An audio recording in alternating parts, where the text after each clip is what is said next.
நான் ஏன் இன்னைக்கு காலையிலேயே எந்திரிச்சு பரபரப்பா எங்கள் அம்மா கூட சேர்ந்து எல்லா ஹெல்ப்பும் பண்ணிட்டு இருக்கேன்னா, இன்னைக்கு நான் என் ஃப்ரெண்ட்ஸோட வெளியில் போகிறேன்.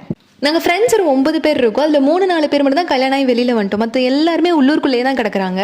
அதுலேயும் நான் தான் ரொம்ப தூரமாக வந்துட்டேன். அதனால நான் போகும்போதெல்லாம் ஏதாவது ஒரு பிளான் போடுவோம். எல்லா கேங்லேயும் ஒரு ட்ரிப் அட்வைசர் இருப்பாங்க. அதே மாதிரி எங்கள் கேங்லேயும் ஒருத்தர் இருக்கா. அவன் என்ன பண்ணுவானா, ஃபுல்லாக அவுட் ஸ்டேஷன் பிளான் தான் போடுவான். அதெல்லாம் எடுத்துகிட்டு போய் எங்கள் வீட்டில் நின்னா நீ அங்கேயே இருந்துக்கமான்னு சொல்லிடுவாங்க. போகவே மாட்டோன்னு தெரிஞ்சோம் அந்த பிளானை ஒரு 10 நாளைக்கு பேசிட்டு இருப்போம். அடிப்பட்டு மிதிப்பட்டு எல்லா பிளானும் போட்டு எந்த பிளானுமே சக்ஸஸ் ஆகும். கடைசியில் சாப்பிட போகலாங்கிற பிளானில் வந்து முடிச்சிருவோம். இவ்வளோ அழகாக பிளான் போட்டாலும் நாங்கள் 9 பேரும் காலேஜ் தவிர வேறு எங்கேயுமே ஒன்றா போனதில்லை. ஏன்னா எப்படியாவது யாராவது ஒருத்தங்க மிஸ் ஆகிடுவாங்க. பிளானை குரூப்ல ஸ்டார்ட் பண்ணும்போது நான் வரேன் நீ வரேன்னு ஹம்சா மாதிரி எல்லாம் ஒளிஞ்சிட்டு தான் இருப்பாங்க.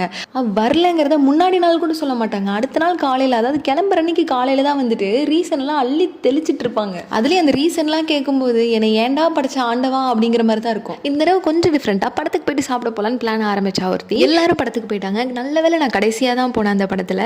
ஏன்னா முன்னாடியே போயிருந்தேன். நான் காலையில் சாப்பிட்டது மத்தியானம் சாப்பிட்டது எல்லாமே வாய் வழியில் வெளியே வந்துருக்கு. ஏன்னா அந்த அளவுக்கு அழகான காட்சிகள்லாம் அந்த படத்தில் இடம் பெற்று இருந்திருக்கிறது. இந்த ரெஸ்டாரண்ட்டுக்கு உள்ளே போகும்போதெல்லாம் எதுக்கு பல்ல காட்டுறோம் ஏன் பல்ல காட்டுறோன்னு தெரியல, ஈன்னு பல்ல கட்டிட்டு தான் சுற்றிட்டு இருந்தோம். அங்கே இருக்கவங்கலாம் எந்த ஒரு பைத்தக்கார கூட்டம்னு நினச்சிருப்பாங்க.